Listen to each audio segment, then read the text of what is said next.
Now here are some typical properties of a dilute acid. Okay, so when any acid it reacts with any active metal, it will give rise to salt and hydrogen. Next is when acid react with base, it will form salt and water only. Then an acid plus carbonate or any bicarbonate, it will give salt, water and carbon dioxide. Then when an acid reacts with sulfite or bisulfite, it will form salt, water and sulfur dioxide. And the last one is when any acid reacts with sulfide, it will form salt and hydrogen sulfide. Now here are some reactions of dilute HCl, or you can say the acidic properties of its solution, and it is very important. Now first is with active metal.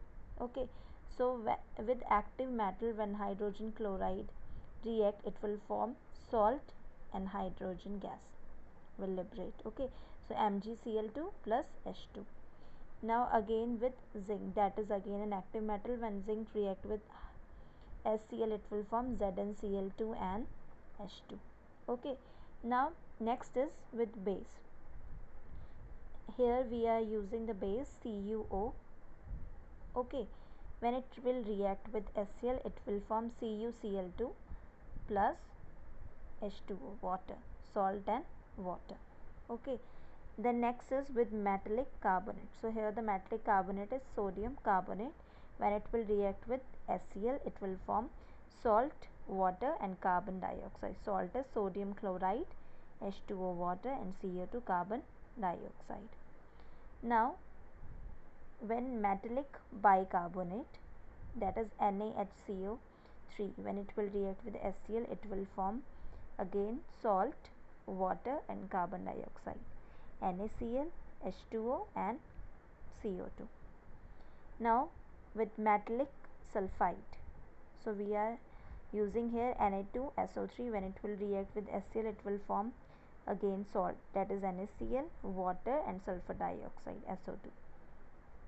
When metallic bisulfide is there, that time when it will react with HCl, it will form again salt and hydrogen sulfide, that is H2S. Then with silver nitrate, and it is very important, AgNO3. When AgNO3, silver nitrate, it will react with HCl, it will form AgCl, that is a white precipitate.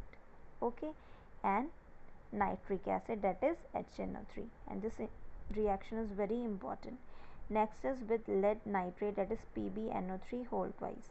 So when lead nitrate reacts with HCl, it will form PbCl2, that is again a white precipitate, and nitric acid, and PbCl2 is soluble in hot water. Then the next is thiosulfate.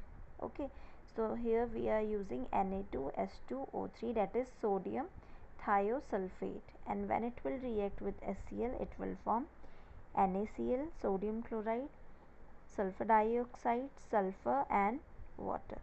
So these are some of the reaction of dilute HCl, which shows the acidic properties of its solution.